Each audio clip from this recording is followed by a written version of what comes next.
You know, we love Jaden and Maurice. You know, Jaden was the only thing we had left. And you took him from us. You know, I had already lost his dad. And then my other son. And then you took Jaden. You have ripped our lives apart. And you know that you could have gave them kids to us and we would have took care of them. But you have been selfish. My heart is in pieces. And you know that you have always had a place to drop them off. You took him from me, and I hurt every day. Every second of the day I hurt. And I hope they give you 2 life sentences without the possibility of parole. I want you to suffer just like I'm suffering right now. They did not deserve that. You took my little man from me. And we all love him so much, Jaden and Maurice. Oh, I remember the time he called me, Nana, and told me he loved me. And it took him forever to cuddle with me. But Jaden is our blood. Oh God, oh Lord, give me strength.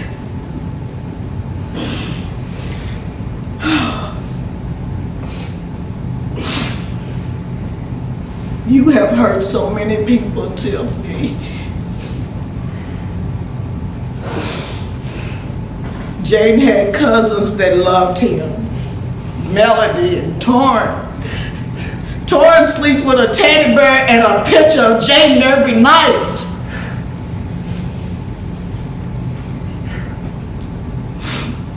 I don't have nothing else to say. She just knows, she knows she done ripped us apart.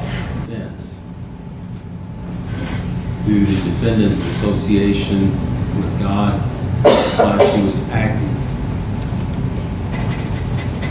This is not a question of violation of the laws of God or any religious belief. This is a question of violations of the laws of this Commonwealth, particularly statutory murder, which provides for a violation when someone with the intent to cause the death of another person causes the death of that person. Ms. Lucas, to her credit, has come before the court and has admitted to her conduct. She has entered a plea of guilty to 2 counts of murder that involves the intentional taking of a life. Now, the court has considered mitigating conditions and aggravating circumstances as argued by the parties. The court has considered the contents of the file as well as recent filings that detail the defendant's position. The court will note that the defendant's act of killing were intentional and resulted in multiple deaths, in particular 2 children under 12 years of age. The law of this Commonwealth is clear. The statutory penalty for each of these counts is 20 to 50 years or life imprisonment. Mr. Donnelly has testified as to parole eligibility. Now, what I will say is this. Kentucky's method of incarceration for felony offenses is what's referred to as indeterminate sentencing. It can be somewhat difficult to follow if you don't deal with it every day. But ultimately, the court has to assume that the components of the judicial system, which includes the executive branch's parole board, will be followed to the law. So the duties and responsibilities of that board and what they do are to be determined by that board. This court has to assume they will do what is just and appropriate. What I have struggled with through this hearing today is, a mother is more than the giving of life. It is providing food, clothing, shelter, but more importantly, love and security. I cannot imagine the sheer horror these children must have experienced seeing their mother with a gun. The sheer horror that second child had as he heard the discharge of that weapon for the first child. And maybe even both of them seeing their mother pull the trigger, taking their life.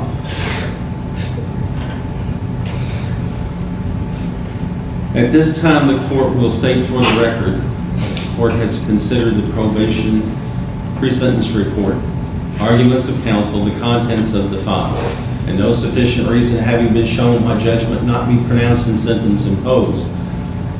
Case number 23 CR 404, Commonwealth of Kentucky versus Tiffany Lucas, as to count 1. The court will adjudge the defendant guilty of the offense of murder and fix her sentence at life in prison. On count 2, the court will adjudge the defendant guilty of the offense of murder and fix her sentence at life in prison. This time, the court will order that the Sheriff's Department deliver the defendant to the custody of the Corrections Cabinet for service of her sentence of imprisonment. That's all for today. Court will be adjourned. Shepherdsville, Kentucky, a modest town just south of Louisville, where streets are quiet, routines are predictable, and most days pass without incident. It's the kind of place where neighbors wave, children ride bikes without fear, and violent crime feels distant, something that happens somewhere else, to someone else. But in the fall of 2023, beneath the calm surface of this close-knit community, something was unraveling. Inside a home that looked no different from the others around it, a mother was struggling in silence. To the outside world, life appeared ordinary. No flashing warning signs, no obvious crisis, just another family trying to get through the pressures of daily life. Yet behind closed doors, the weight was building. Stress, isolation, unanswered fears, private battles that never made it into public view. Friends and neighbors would later say they noticed nothing unusual. No raised alarms, no urgent calls for help. And that's what makes what happened next so difficult to understand. Because long before police sirens echoed through Shepherdsville, before headlines shocked the nation, before 2 young lives were lost, the story had already begun. To understand how a quiet Kentucky town became the center of an unthinkable tragedy, we have to go back, not to the moment everything shattered, but to the early days, when the warning signs were subtle, the cracks were small, and the outcome still felt unimaginable. This is where it starts.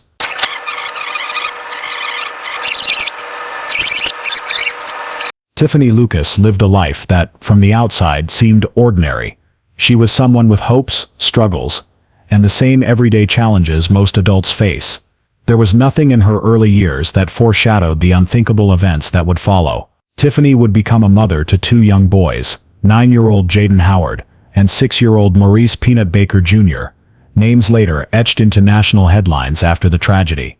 But they did not share the same father. Maurice Baker Sr. was Maurice's father. His relationship with Tiffany was strained and complicated. According to statements made in court years later, Baker described repeated efforts to be part of his son's life, to be involved, to visit, to share birthdays, only to be rebuffed. He said he had pleaded with Tiffany for access to his child, and had even asked for custody, but those attempts never materialized into a stable co-parenting arrangement. Jaden's father, a different man, was not publicly as present in reporting, and authorities indicated that one of the boys' fathers was deceased around the time of the investigation, underscoring that family support structures were fractured long before the tragedy. The relationships were not what most imagine when they think of a nuclear family.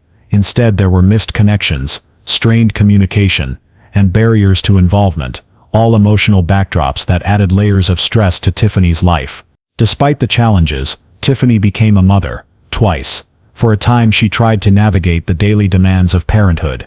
Neighbors saw a mother who took her children to school, fed them, and tried to maintain a semblance of normalcy.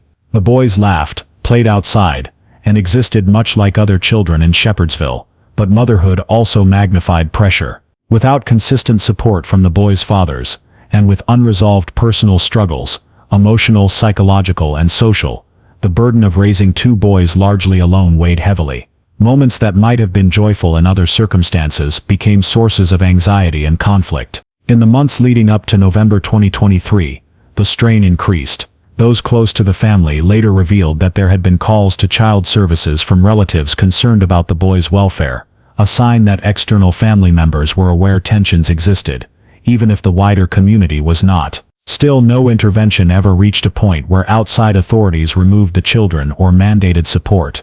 On November 8, 2023, Shepherdsville began like any other day, but in the Lucas household, something inside Tiffany had reached a breaking point. The morning unfolded in confusion and distress. Surveillance footage later released showed Tiffany with her children at a Waffle House just the day before the tragedy, a snapshot of everyday life that now carries haunting weight. But on this day, in the home they all shared, events shifted in ways that neighbors could never have predicted. No alarms sounded outside, no urgent calls were made, and then, everything changed. Inside that house, a moment of emotional collapse became something irreversible. The quiet buildup of stress, instability, and unresolved pain converged in a way no one outside could see, until its devastating outcome.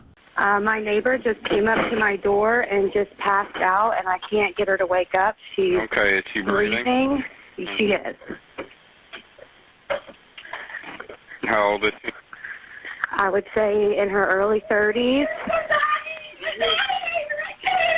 And now she's screaming that the kids are dying. Stay here. Do we know what happened to him? I have no idea. We just found our neighbor, the woman, their mom, just Okay. freaking out in my yard. Okay, and how old is he? Oh my God, he's I don't know. He's probably 6. There's blood all over the bed. There's a gun. Oh my God. Was he shot? I don't see a gunshot wound. There's 2 of them. They're both here. They're breathing. Okay. There's 2 children? Yes, ma'am. Okay. Is she able to tell you what's going on or what happened? No. Do you know what happened? No. She is shaking. She's on something, freaking out. I don't know. She's just laying here now on her stomach. On the morning of November 8, 2023, the fragile balance Tiffany Lucas had been holding together finally collapsed. The pressures of single motherhood, the weight of untreated mental health struggles, the quiet isolation that had built day after day behind closed doors. By the time the sun rose over Shepherdsville that morning, whatever stability remained was gone. What unfolded next would become one of the darkest moments in the town's history. Later that day, law enforcement received a frantic call from a neighbor. Inside a nearby home, one of the boys had been discovered lying on the floor, unresponsive, with apparent gunshot wounds. The scene was immediately recognized as critical, and officers rushed to the location. When police arrived, the situation quickly expanded beyond the home itself. Outside, in a neighboring driveway, officers found Tiffany Lucas. She was lying face down on the ground, visibly distressed, barely responsive, and unable to clearly explain what had happened. Her behavior signaled extreme emotional collapse. As first responders secured the area and entered the residence, they made a second devastating discovery. Both of Lucas's young sons had been shot. Despite emergency efforts, neither child survived. Within minutes, the quiet neighborhood was overwhelmed by flashing lights, emergency vehicles, and disbelief.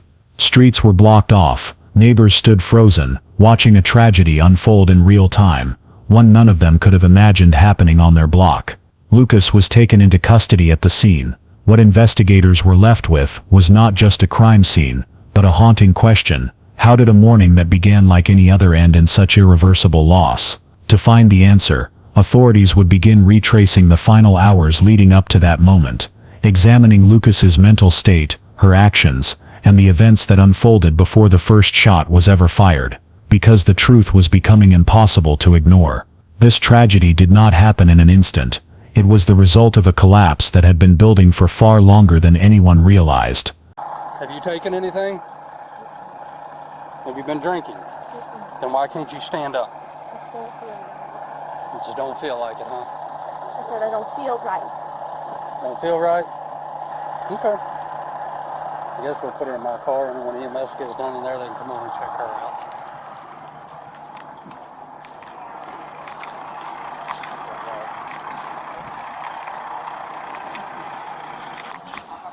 Did or not find it?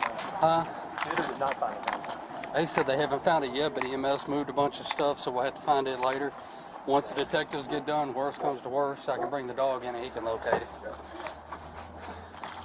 I think it's on the bed, but they looked to it. Yeah. And I'm not trying to interrupt. I got you. No, I got you. So we did clear it out. Cool. Cool. What do y'all need? You just want to get something? I think they got everything at this point. She didn't have it with her, did she? Didn't throw it somewhere on the way out, did she? I don't know. When I got here, she was laying face down in the bed. Inside the home, officers made the discovery no one was prepared for. In a bedroom, police found the bodies of Maurice and Jaden. Both children were unresponsive, and investigators quickly determined they had suffered fatal gunshot wounds to the head. There were no signs of life. By that point, Tiffany Lucas had already been taken into custody. With the suspect secured, officers shifted their focus back to the house. The scene was treated as an active homicide investigation. Law enforcement began the methodical process of clearing the residence, securing the surrounding area, and preserving evidence. Rooms were searched, entry points documented. The immediate perimeter was locked down to prevent contamination of the crime scene. What had once been a family home was now transformed into a place of forensic examination, quiet, controlled and heavy with the reality of what had occurred inside its walls.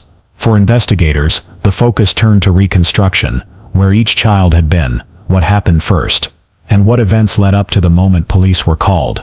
Outside, the neighborhood remained frozen in shock, and inside that house, the answers investigators were about to uncover would only deepen the tragedy.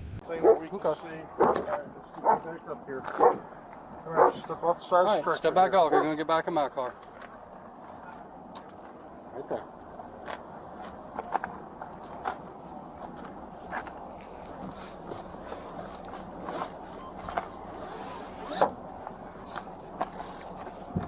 Scoot your butt over.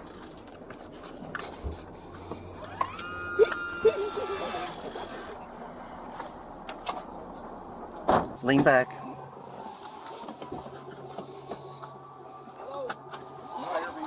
Oh, you're not? No. Okay. Okay.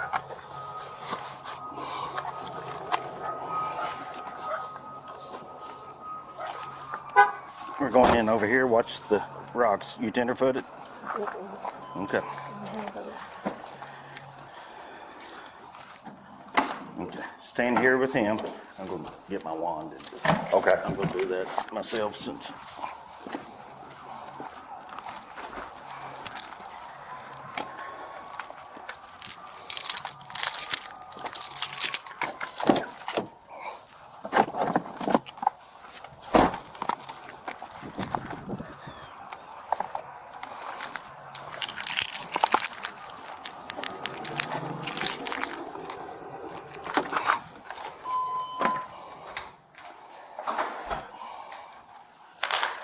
You got a light?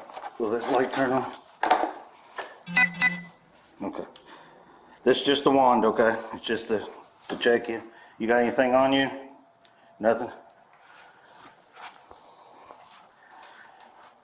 Just the handcuffs? Yep.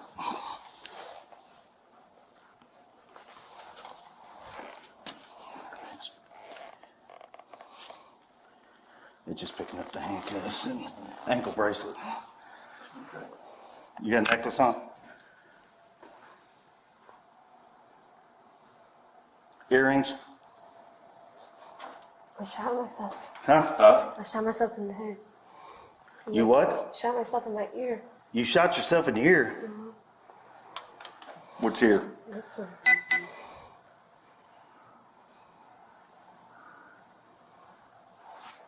I don't see anything.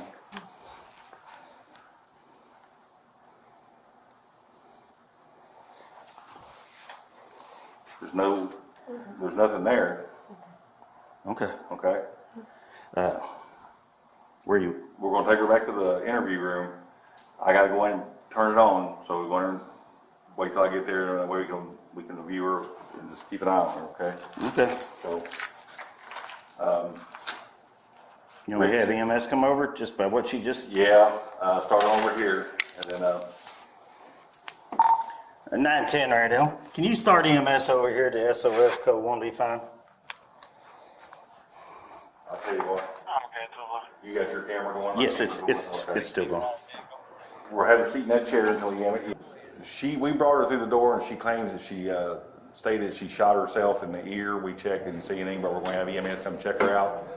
I'm going to go ahead and give her, I know you're going to talk to her, but I'm going to give her Miranda rights because she's made a statement about the neighborhood.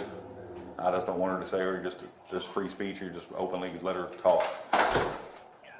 With the home secured, investigators began the careful process of documenting and collecting evidence. Inside the residence, officers recovered a firearm, believed to have been used in the shootings. The weapon was photographed in place, then safely secured as evidence. Ballistics testing would later confirm that the gun matched the fatal wounds sustained by both children. Detectives also documented the bedroom where the boys were found, noting the position of their bodies, the condition of the room, and the absence of any signs of forced entry or struggle. Nothing suggested an outside intruder. The evidence pointed inward, towards someone already inside the home. Additional items were collected as part of the investigation, including shell casings and personal effects. Each piece was logged, bagged, and catalogued, forming the foundation of a case that would soon be scrutinized in court. From the start, investigators were clear on one thing. This was not random. This was not an accident. The evidence told a controlled, deliberate story, one that began and ended inside that house. After her arrest, investigators noted that Tiffany Lucas repeatedly referenced harming herself during conversations with law enforcement and medical personnel. According to police reports and later court testimony, Lucas spoke about having shot herself in the ear. The statement immediately raised red flags for officers and reinforced concerns about her mental and emotional state at the time of the incident. Medical staff examined her, and authorities documented the claim as part of their assessment. Investigators would later clarify that her statements were inconsistent and fragmented, adding to questions about her perception of reality in the hours surrounding the shootings. Officers described her demeanor as deeply distressed. She appeared overwhelmed, emotionally unstable, and disconnected from the gravity of what had occurred. Rather than offering a clear account of events, Lucas fixated on her own pain and confusion, repeating statements that suggested a psychological break rather than a coherent narrative. Because of these factors, law enforcement limited questioning in the immediate aftermath and prioritized mental health evaluation. Detectives understood that whatever Lucas was saying in those first hours could not be taken at face value without further clinical assessment. This moment became critical to the case. Her claim about shooting herself was not just a statement. It became part of the broader picture investigators were forming a mother in severe mental crisis, whose actions that morning could not be separated from her deteriorating psychological state. As the case moved forward, these statements would resurface in court, not as justification, but as evidence of how unstable Lucas appeared in the aftermath, shaping discussions around competency, responsibility, and intent. And once again, the focus returned to the same haunting question: how did it reach this point, without anyone stopping it sooner? Yeah.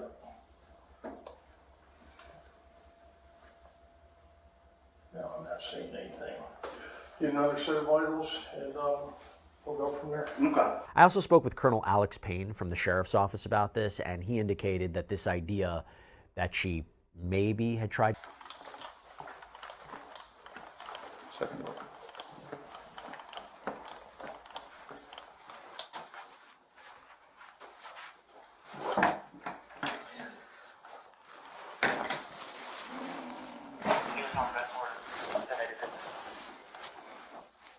And like I said, he'll be here to talk to you in just a few minutes. How are you?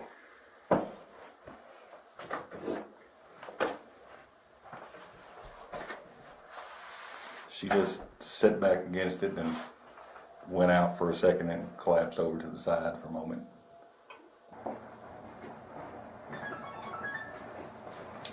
See, as soon as you walked in. Why is it doing that? My phone. As soon as you walk in the door? That's weird, right? It's weird. It's weird. As soon as people walk, sounds, that's not right. No. Let me shut this. See? Let me shut this. It's not right. See? Not for right now. Okay. Every time I say something, your phone's going off. Believe me, I wish it wasn't going off. Well, I'm going to talk to you today about what happened earlier, okay? But can you tell me a little bit about yourself? I mean, where are you from, or where you grew up, or anything like that? I know I look crazy, but I'm not. Huh? Because I know I look crazy, but I'm not crazy. I don't think you look crazy. I'm just trying to, if I'm going to talk to someone, I'd rather know who they are. I can tell you a little bit about me. I love my children. You tell me a little bit about you. Okay. I love my children. I love my boys so much. Oh, I know. I wouldn't hurt them, but I just feel like I felt back and I was letting them play the video games and I wasn't like focusing how I was supposed to, and they get that video game and the YouTube and the kids, it just messes their minds up to where people can manipulate their parents or do whatever they want. And I feel like someone put something upon my house or me or something. Like, I just don't feel right. I'm not, like, I don't do this. I love my kids.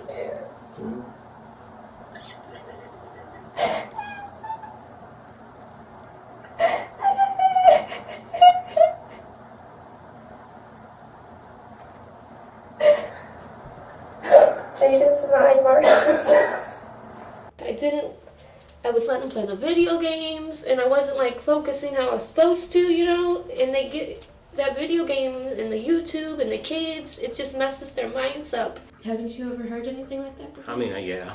Like, I really feel like it is manipulating for the children, and they get into the children's homes and, break the families up. That's what I feel. I mean, you could be right. I am right. Yeah. I know I'm right. Yeah. And you do too. Yeah. You do. I mean, You just know. the stuff that's on the internet that you have access to now is It's terrible. It's terrible for the kids, and they need to stop. Like, my kids are beautiful angels, you know, and Were they misbehaving earlier? no, No? no, Do you... they're perfect. They are? Do you know what happened to them today? Can you talk to me about that? I just did. Hmm? I just did.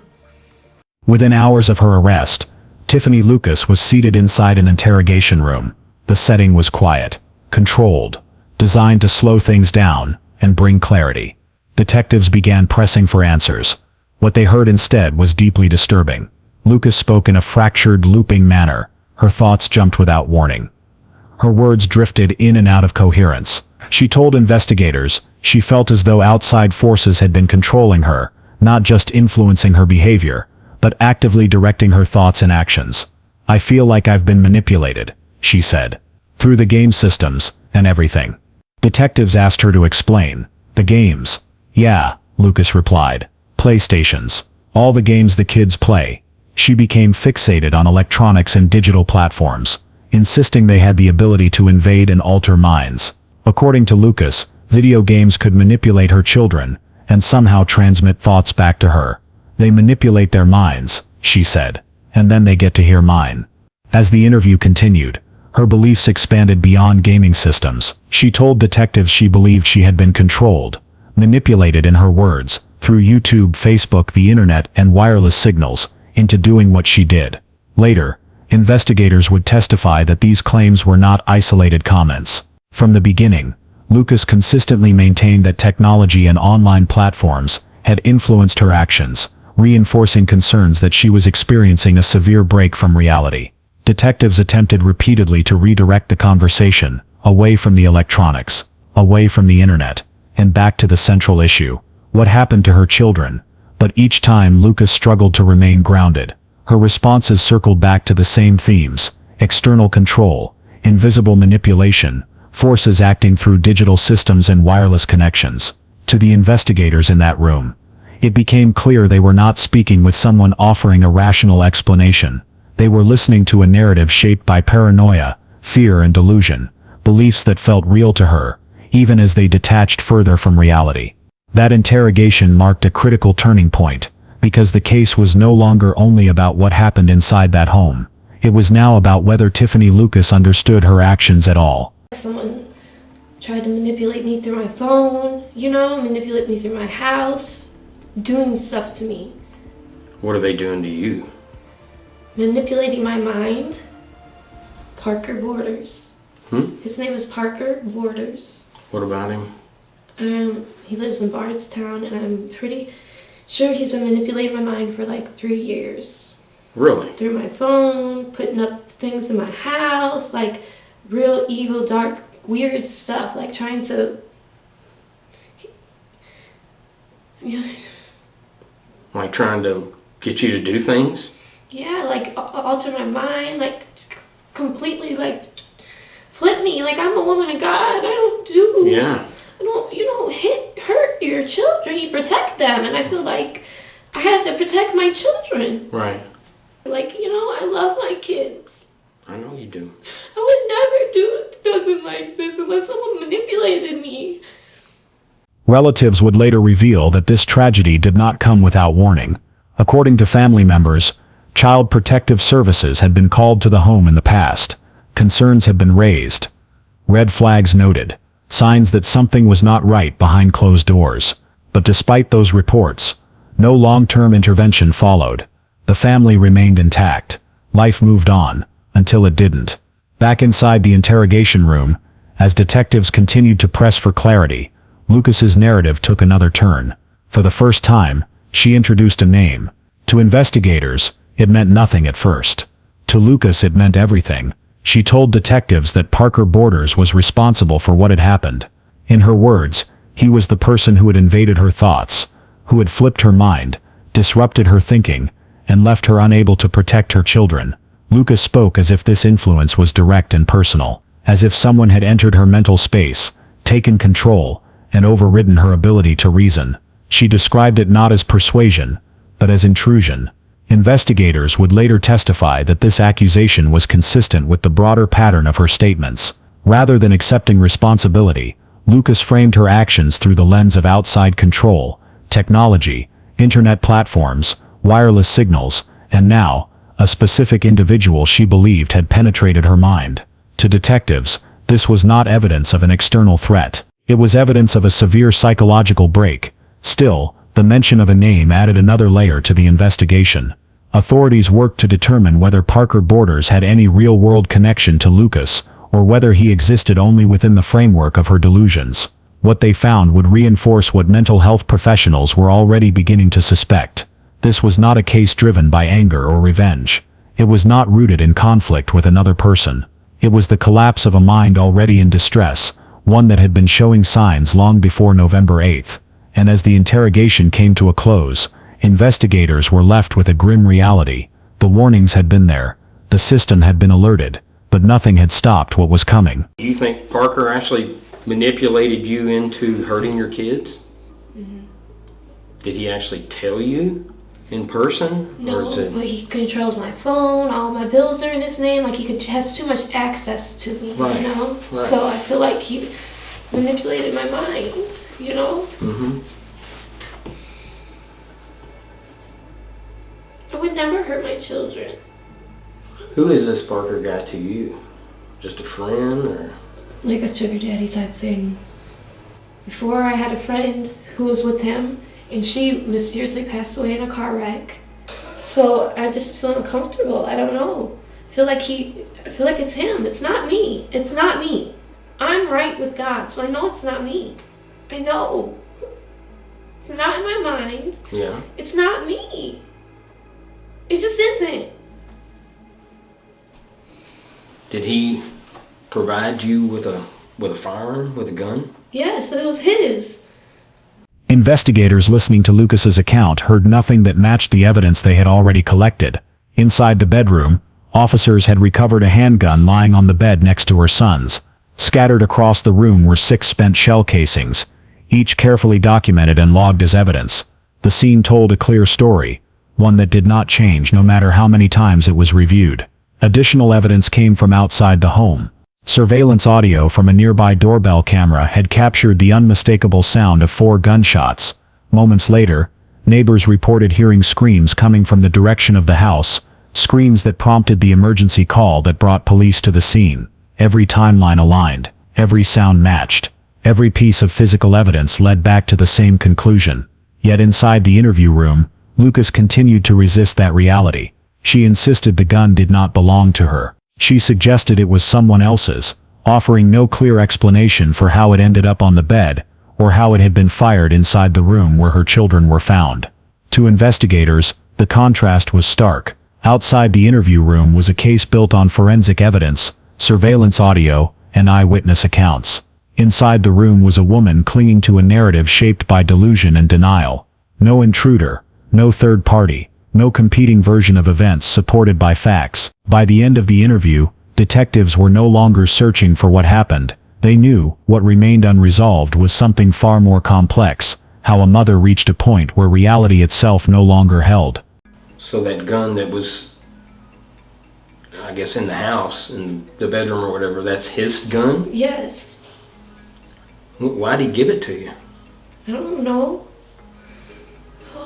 How long ago did he give it to you, remember? Like years, months, days, what?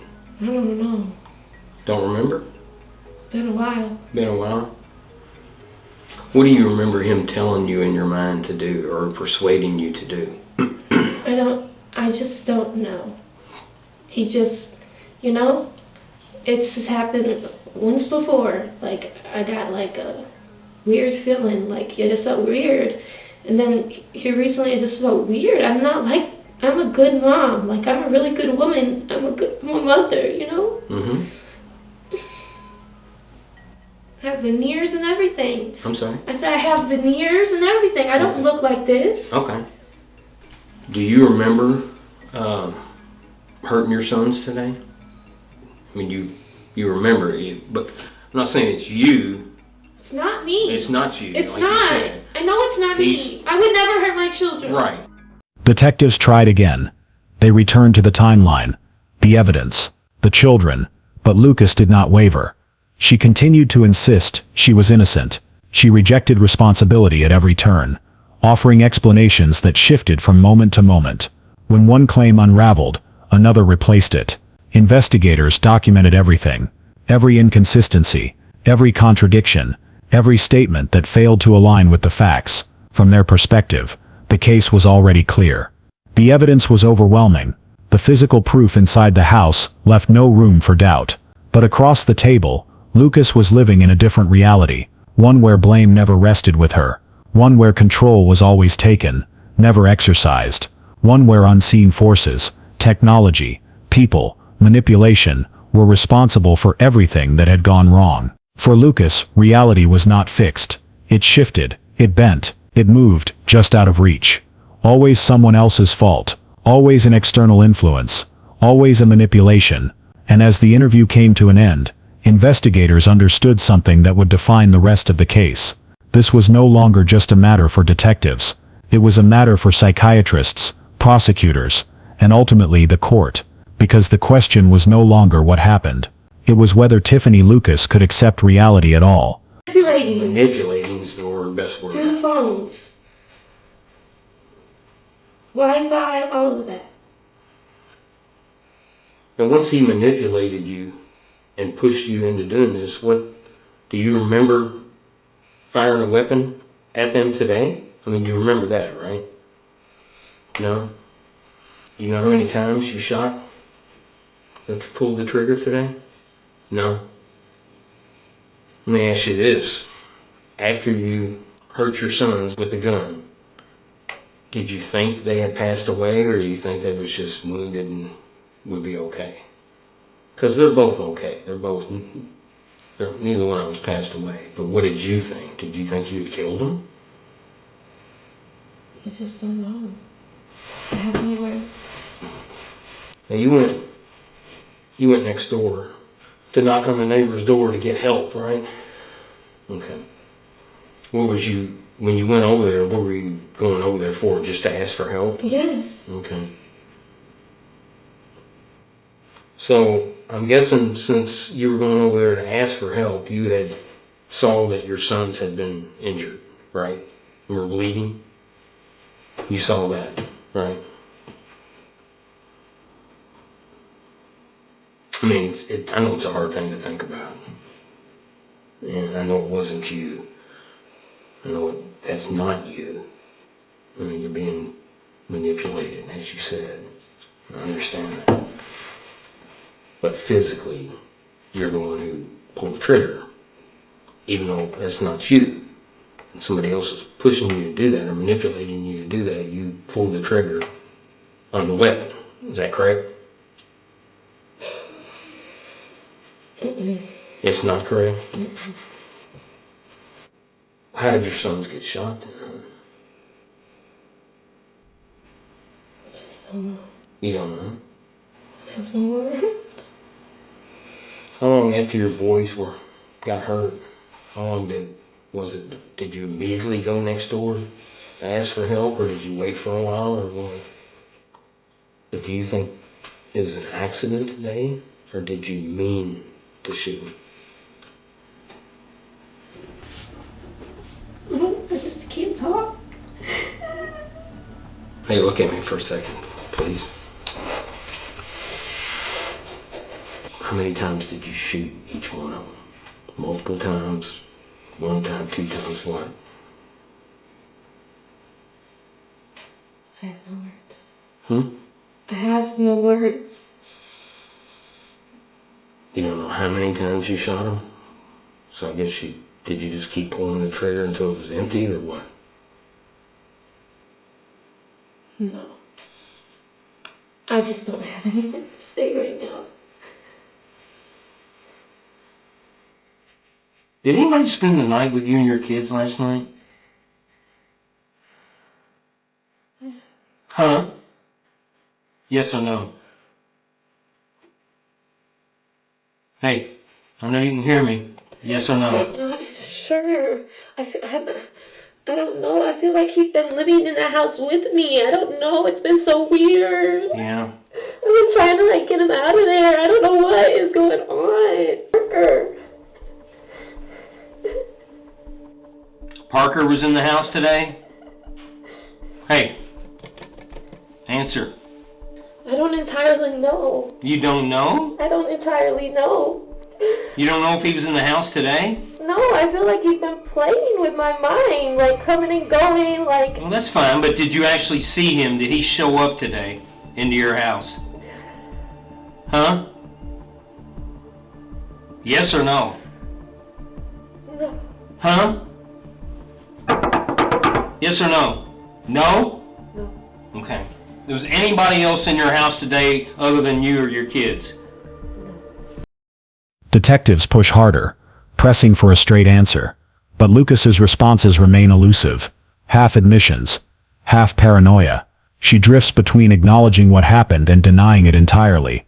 And each time the questioning tightens, she circles back to the same name, Parker Borders. To Lucas, he is central to the story. The person she claims invaded her thoughts. The one she believes flipped her mind and stripped her of control. For investigators, the name is a mystery. They don't know whether Parker Borders is a real person, a misunderstood connection, or simply another element of a mind unraveling under severe psychological distress. As detectives dig deeper, they discover something unsettling, but inconclusive. There is a person by that name documented in nearby Bardstown, Kentucky, appearing in a 2020 obituary as a son named Parker Borders. The name, at least, is real, and it is local, but that is where the trail ends. There are no court records, no police reports, and no media coverage connecting that individual, or anyone by that name, to Tiffany Lucas, or the events of November 8, 2023. If Parker Borders played any role in what happened, public records offer no proof. The back and forth stalls. The interview goes in circles. Facts clash with fixation. Eventually, detectives change direction. They shift away from names and theories, and ask a different question, one that cuts through everything else. Do you understand what has happened to your children? It is a turning point in the interrogation, because the answer to that question will determine not just how this case is prosecuted, but whether Lucas truly comprehends the devastation left behind. And in that room, the silence that follows speaks louder than anything she has said so far. Are you concerned about how your sons are doing? Yes. Can't stop thinking about it. Are they okay? They're both okay. Just can't stop thinking about it. I don't even know.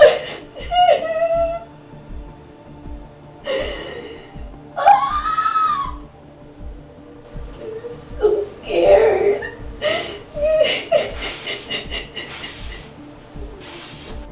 What are you scared of? Losing my children. I'm sorry? Say it again. Losing what? My children. Oh, okay. I know you say you're a good mom, and I believe you. And you say you love them, and I believe you there, too. I really, really do. But if you love them so much, I'm just...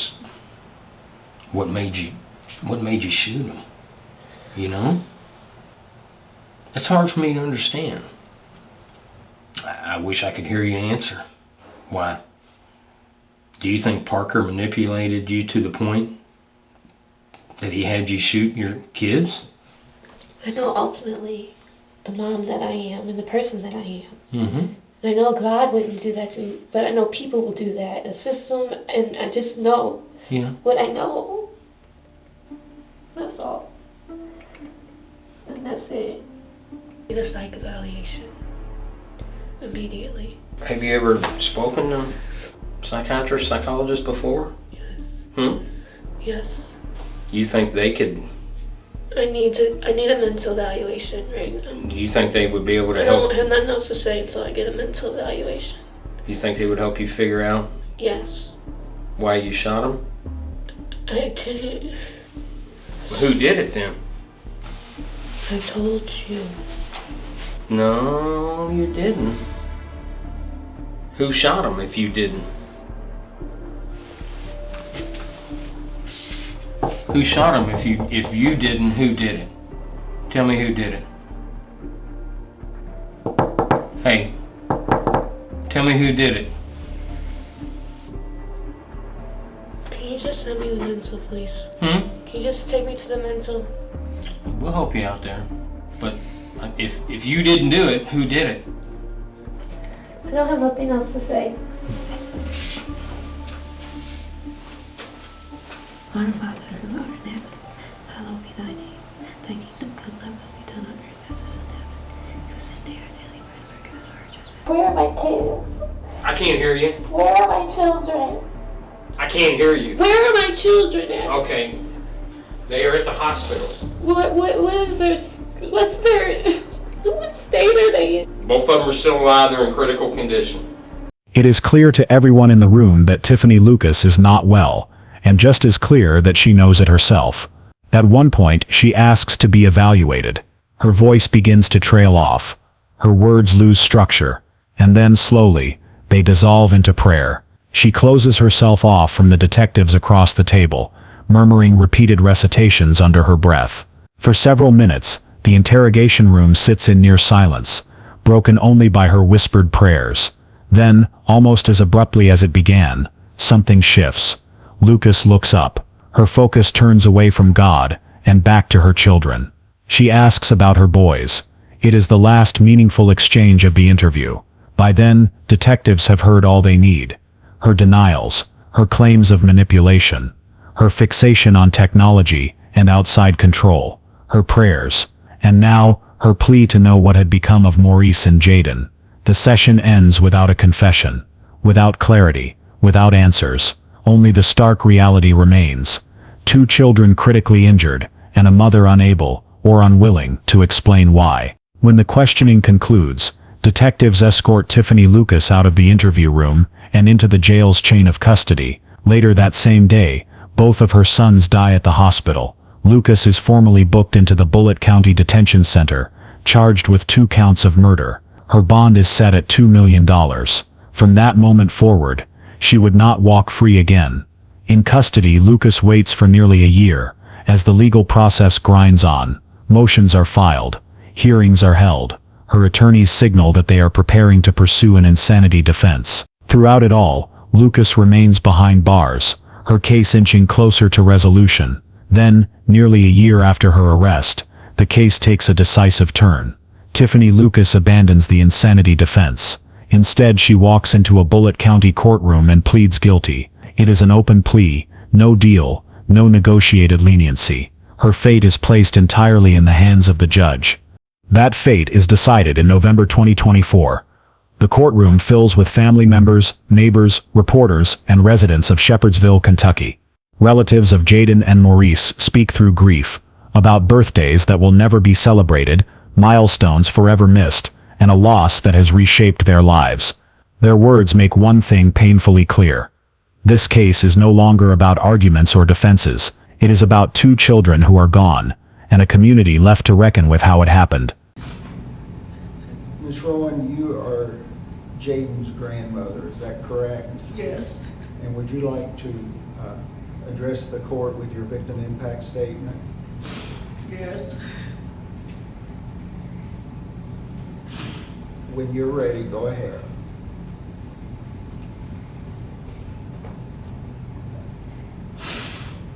You know we love Jaden and Maurice. You know Jaden was the only thing we had left. And you took him from us. You know I had already lost his dad. And then my other son.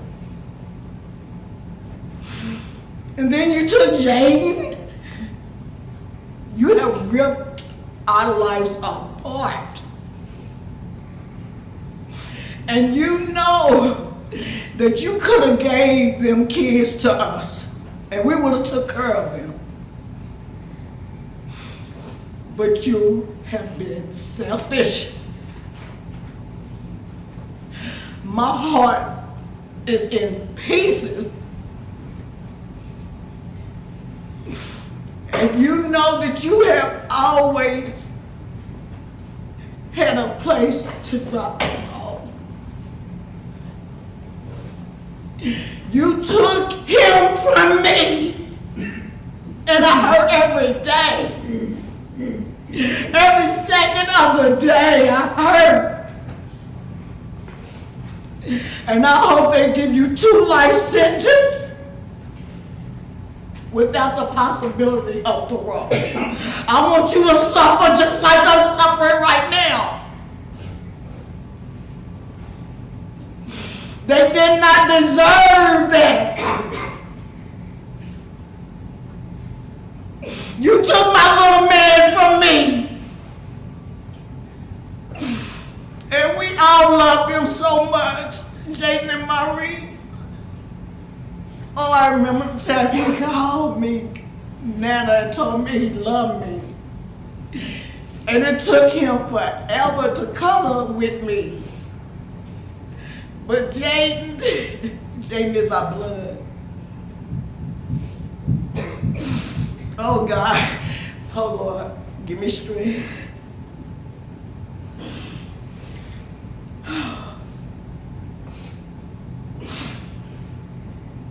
You have hurt so many people, Tiffany. Jaden had cousins that loved him. Melody and Torn. Torn sleeps with a teddy bear and a picture of Jaden every night.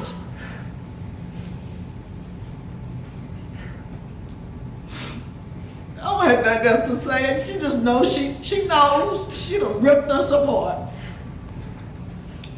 Tiffany, on November 8th, 2023, you changed the lives of 2 beautiful boys. You broke my brother's heart, my heart, and the heart of anyone who had encountered them. Jaden and Maurice didn't see you for who you really are. They loved you so much, but at the end of the day, you became what children their age fear the most, a monster. Not for 1 minute do I believe, like you said, you were in a hard spot. You had support in so many ways that you could have used. Like I often told you when we spoke, being a good mom is also making the decision that you can't give the boys the best life and allowing another parent to step in. But you refuse to do so selfishly because it wouldn't align with what social media saw. Instead, you decided to play God and decide the boy's faith. I often see these court shows where the defendants are forgiven by the victim's family, but not today, not by me. I will never forgive you. I struggle and often wonder what else kind of pain did they endure at the hands of you before you ultimately took their life. Part of this statement I was gonna write, I hope every day you close your eyes that they haunt you, but I don't. You don't deserve to see them and they shouldn't see you. If he decides to give you any kind of leniency today and grant you parole at some point, bitch, I'll be there at every parole hearing. Do you hear me? I'll be there at every parole hearing. That you took away our chance to have a relationship with my nephew. When my brother calls me, I wonder how he's doing, and I answer the phone so quick because I hope he's okay. Because I remember how you broke him. So at 12:30 at night when he calls me, if I don't answer that phone, if I don't see that phone call, I'm in such agony because I wonder, is he okay? Do you need me? That's my answer to him. His son is gone. You can never bring him back. And there is nothing and no amount of time that this court could give you that is fair. Life expectancy is about 70 years. You took 60 from them. Anything less than 60 for both of them or each of them is not even enough. First, I would like to say thank you for allowing me the opportunity to speak. Second, I would like to say it was really hard to even gather the words or just sit down and write. I couldn't even write it. I had to, literally was driving in my car, which is bad for distraction, and talk, text it. And first, like I said, I would like to thank you, Judge, for allowing us the opportunity to express what words simply just could not describe. This last year has been an emotional roller coaster for my whole family and for the community. Most of all, my brother.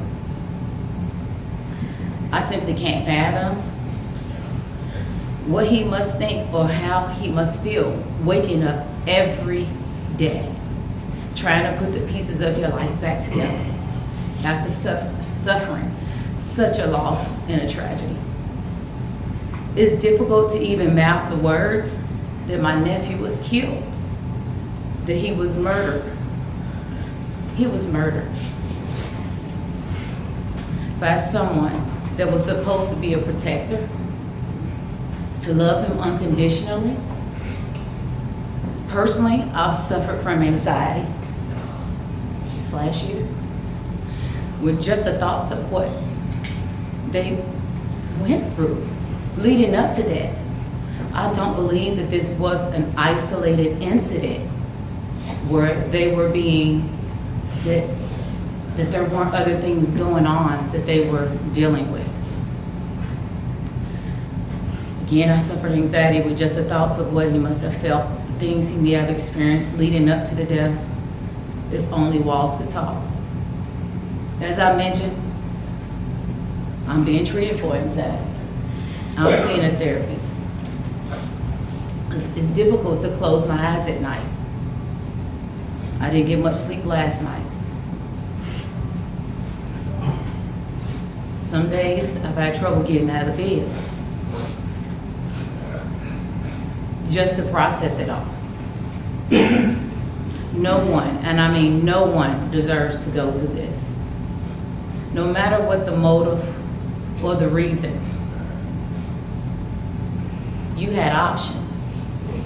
You had options you chose not to take. There were resources. There were resources you chose not to take. Regardless if it was drugs, regardless if you were dealing with depression, people deal with that every day. It was a choice you made not to get help.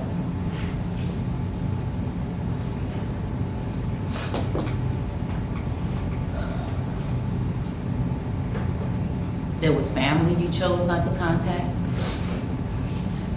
I reached out to you on Facebook at one point. So even if you didn't have my number, I offered actually anytime, because I already knew whatever the relationship, you wasn't gonna let anyone see them. But you had that option. You bypassed every option you had, and instead you decided to be selfish and take their lives. Those were things you dealt with, and you chose not to get help. And I ended my thoughts there. Question? The selfish act that Tiffany committed on the morning of November 8, 2023 has caused everyone, I feel like especially my aunt and my cousin, like, I can't like really speak right now because it's so hard to process everything that's been going on. Take your time. Especially like with me dealing with other problems, and then this, it's just like everything is just so hard to process right now. I'm shaking trying to talk, especially like just sitting here in front of her, seeing her, it's hard. And waking up like every morning and realizing what's really happened, that it's true, and that it's no bringing them back is really hard to deal with. Is there anything else you'd like to say to the court? I just wanted to ask Tiffany, did you ever love your voice? Did you ever, like, how long have you been playing this? Because I don't really think that you'll be able to do this to somebody that you love. Especially with you being their mama. You're not supposed to do this to your own kids. I don't have kids myself, but I know this.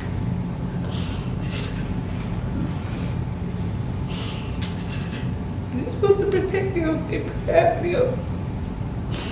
But instead you hurt them. And you took the most precious thing. It's been hard. It's been hard for me to focus in school and on everything else because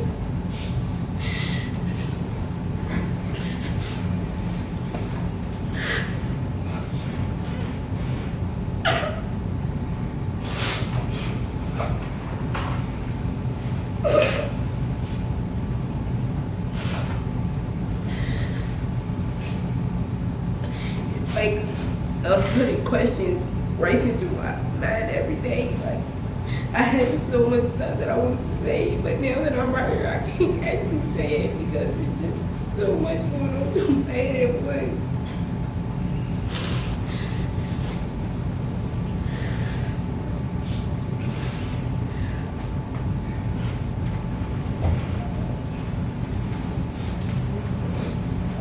Was Jaden Howard's stepmother.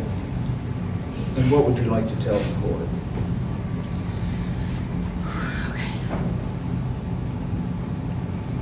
I have been in Jaden's life since he was 6 months old. While I'm thankful for the time I had with him, it was too short. My daughter, Charlie Howard, is 4 years old, and she has already lost her father, and he took her only brother. Both very tragic. Now I have to explain what happened to him by the hands of his own mother. I enjoy dropping him off and picking him up from school. I enjoy playing his favorite songs on the way home. I will cherish our family vacations at the beach. He was so scared of the ocean waves that all he wanted to do was go to the pool. And he swam so much that he would be asleep before the sun went down. I will miss his smile and his laugh. While I was pregnant, Jaden was very protective and loving of my stomach. He would rub and kiss it. He enjoyed being a big brother to little Reese, but now he was going to be a big brother to a little girl. My daughter would not be able to share any family vacation experiences. She would never be able to call him to tell him to come over and play with her. Now all she has are pictures and a dinosaur stuffed animal he used to sleep with. And now the pictures are going further and further back on my phone. Throughout the years, both sides of the family tried to help you with your drug addiction and your poor choices. Countless times. You have been neglecting them, and both sides try to put those kids in a better place. You want to play the crazy card, you want to act like you couldn't handle life. Them boys had the support and love they needed. They didn't need you. What you did was evil, selfish, and hateful. There isn't anything the judge can sentence you to make this easier. Them boys were innocent, and I wish you were facing the death penalty. You don't deserve to breathe the same air as us. I wish they would bury you under the jail cell. You don't deserve a tombstone. You don't deserve to be remembered. But since that isn't an option, I hope the judge takes your freedom and never ever gives it back. I hope he doesn't fail the boys like the system has this far. But we wouldn't. Mr. Donnelly, state your name and occupation for the record. Ryan Donnelly, probation and parole officer with the Department of Corrections, the state of Kentucky and Bullitt County. For purposes of this hearing, I assume you know that Ms. Lucas has pled guilty to 2 counts of capital murder. I do. And what is the sentencing range for capital murder in the state of Kentucky? The sentencing range is from 20 years to life and life without parole. And on the question of parole eligibility, when would Ms. Lucas become eligible to be evaluated by the parole board? Should the sentence be in years? Yes. The maximum that could be combined would be to 70 years, and she would be eligible. She would be eligible for parole after 20 years. And that's an 85% crime. Would you go into a little more detail about 85%, but with the maximum of 70. So the state sets a maximum of 20 years, so this one would actually be less than 85%. And is the same true of the sentence of life? With life, it would be the same. With life without the possibility of parole, it would be a sentence of her natural life. Thank you. No further questions. Any questions from the defense? Yes, Your Honor, very briefly. Mr. Donnelly, you testified that the range for non-aggravated murder in Kentucky is 20 to 50. I misspoke. And life or life without the possibility of parole. Correct. Are you aware that life without the possibility of parole is not an eligible sentence without an aggravator? Correct. Okay. So the maximum sentence applicable here today is life. If they do not find an aggravator, that would be correct. You had said that you spoke a little bit about the statutory range and when Ms. Lucas would become parole eligible.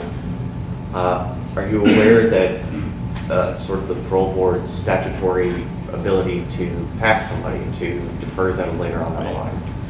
Are you aware that if somebody is convicted of a life sentence, the parole board can ask them to serve the entirety of their sentence after one parole hearing and have them serve out and never see them again? Correct.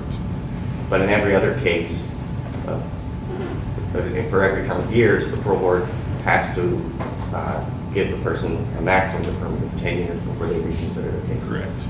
Thank you. Nothing further done. Any questions? No further questions. See free to be excused. Yes. The judge listened carefully as attorneys on both sides spoke, one emphasizing Lucas's severe mental illness, the other underscoring the irreversible harm caused by her actions. The court reviewed psychiatric evaluations, police reports, and the disturbing pattern of delusions that had defined Lucas's statements from the very beginning. but the focus never strayed far from the victims. 2 children were dead, 2 lives ended by the person entrusted to protect them. When it came time to speak, the judge made it clear that mental illness, while deeply relevant, could not erase responsibility, nor could it outweigh the permanent loss suffered by Maurice and Jaden. In a quiet courtroom, the sentence was delivered. 2 life sentences, 1 for each child. The judge ordered that the sentences be served consecutively, ensuring that Lucas would spend the rest of her life in prison with no possibility of release. As the ruling was read, there was no outburst, no visible reaction, just stillness. For the families of the boys, it was not closure, but it was accountability, a legal acknowledgement that what happened inside that home on November 8, 2023, mattered, that the lives lost mattered. And for Shepherdsville, Kentucky, it marked the final chapter of a case that had shaken the town to its core. The courtroom slowly emptied, the headlines faded, but the impact remained. 2 boys who would never grow up, a mother whose mind collapsed under untreated illness, and a system left to answer an uncomfortable question: how many warnings can be missed before tragedy becomes inevitable? Through the defendant's association with God while she was acting. This is not a question of violation of the laws of God or any religious belief. This is a question of violations of the laws of this Commonwealth, particularly statutory murder, which provides for a violation when someone with the intent to cause the death of another person causes the death of that person. Ms. Lucas, to her credit, has come before the court and has admitted to her conduct. She has entered a plea of guilty to 2 counts of murder that involves the intentional taking of a life. Now, the court has considered mitigating conditions and aggravating circumstances as argued by the parties. The court has considered the contents of the file as well as recent filings that detail the defendant's position. The court will note that the defendant's act of killing were intentional and resulted in multiple deaths, in particular 2 children under 12 years of age. The law of this Commonwealth is clear. The statutory penalty for each of these counts is 20 to 50 years or life in prison. Mr. Donnelly has testified as to parole eligibility. Now, what I will say is this: Kentucky's method of incarceration for felony offenses is what's referred to as indeterminate sentencing. It can be somewhat difficult to follow if you don't deal with it every day. But ultimately, the court has to assume that the components of the judicial system, which includes the executive branch's parole board, will be followed to the law. So the duties and responsibilities of that board and what they do are to be determined by that board. This court has to assume they will do what is just and appropriate. What I have struggled with through this hearing today is a mother is more than the giving of life. It is providing food, clothing, shelter, but more importantly, love and security. I cannot imagine the sheer horror these children must have experienced seeing their mother with a gun. The sheer horror that second child had as he heard the discharge of that weapon for the first child. And maybe even both of them seeing their mother pull the trigger, taking their life.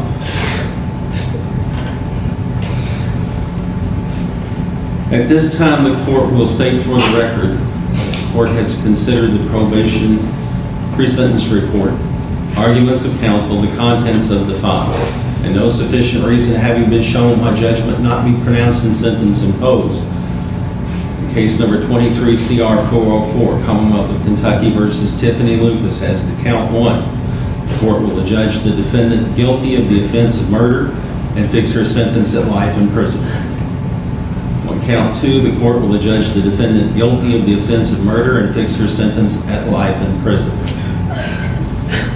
This time, the court will order that the Sheriff's Department deliver the defendant to the custody of the Corrections Cabinet for service of her sentence of imprisonment. That's all for today. Court will be adjourned. This story does not end with a sentence. It doesn't end with a courtroom, or a prison door closing, or a judge reading words from a page. It ends with 2 empty bedrooms, 2 childhoods cut short, in a silence that now lives where laughter once did. Maurice and Jaden were not headlines. They were children.